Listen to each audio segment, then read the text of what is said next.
एक बार भगवान बुद्ध जन समुदाय को उपदेश दे रहे थे। भारी भीड़ इकट्ठी हुई थी।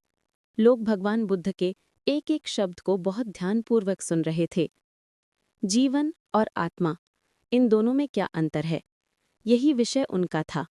वे अपने श्रद्धालु भक्तों को समझा रहे थे कि आत्मा अमर है, मनुष्य बार बार जीवन रूपी वस्त्र बदलता रहता है। और आत्मा आत्मा एक ज्ञान है। ज्ञान एक दिव्य प्रकाश है। यही प्रकाश अंधकारमय जीवन में हमें मार्ग दिखाता है। मोह मनुष्य का सबसे बड़ा शत्रु है। इसीलिए तुम सब अपने इस मार्ग पर चलो, भले ही त्याग कठिन लगे। ये त्याग तुम्हें एक महान व्यक्तित्व बना देगा। इतना कहकर भगवान बुद्ध ने अपने सामने बैठे लोगों की भीड़ पर प्रेमपूर्ण दृष्टि डाली और मुस्कुराकर बोले, मैं ये जानना चाहता हूं कि क्या तुम में कोई ऐसा है जो मुझे अपने वस्त्र धर्म में दान में दे सके। तुम्हारी ये वस्त्र मैं उन लोगों तक पहुंचाऊंगा जिनका मन निर्मल है, जो निर्भय और निराधार हैं। उन्हें वस्त्र पहनाना भी एक श्रद्धा है। तुम में से कितने लोग ऐसे हैं जिनमें ये श्रद्धा है। सभा में सन्नाटा छा गया। एक विचित्र लहर दौड़ गई।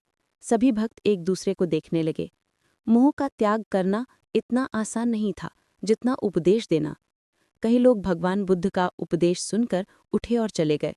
कुछ ही लोग बैठे रहे। उनके हृदय में भी भारी उथल-पुथल मची हुई थी। इन सब में शंकर नाम का एक युवक भी था। उसके मन में विचारों का एक सैलाब उमड़ पड़ा।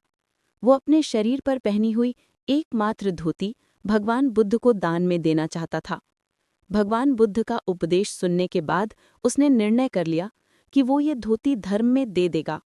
परंतु तभी एक क्षण को शंका हुई। उसके मन की गहराई से आवाज आई, अगर तू ये धोती धर्म में दे देगा तो तेरे पास क्या बचेगा। क्या तू भी नग्न होकर किसी और का उपदेश सुन पाएगा। नहीं नहीं नहीं। इसी बीच भगवान बुद्ध के शब्द उसके कानों में गूंजे, मोह मनुष्य का सबसे बड़ा शत्रु है।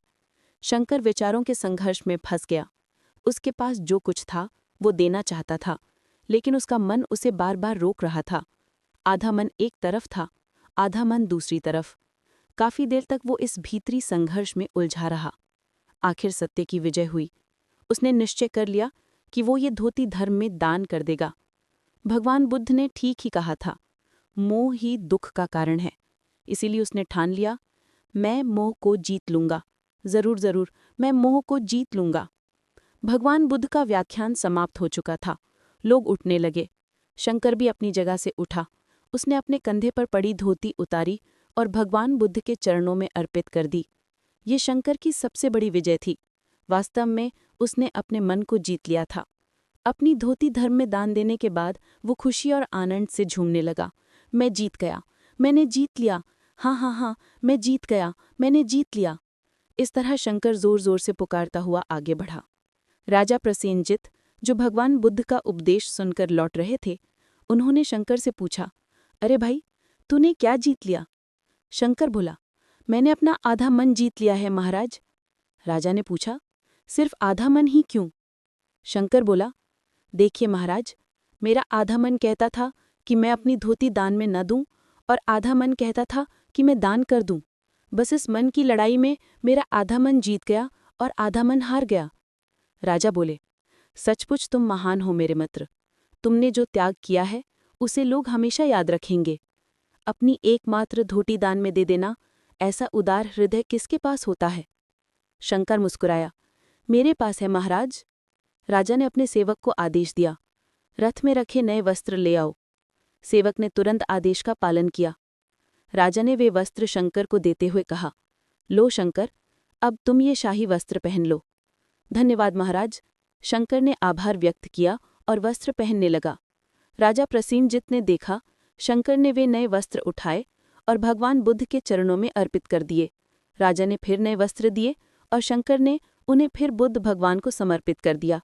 ऐसे ही बार बार राजा वस्त्र देते रहे और शंकर उन्हें दान में देता गया।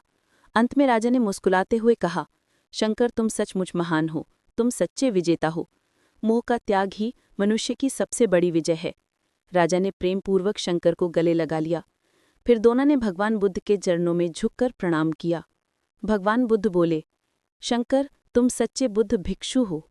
तुमने मेरे उपदेश को सही अर्थ में ग्रहण किया है। जाओ, संसार में घूमो और इस ज्ञान को सब तक पहुंचाओ। भगवान बुद्ध ने शंकर को आशीर्वाद दिया,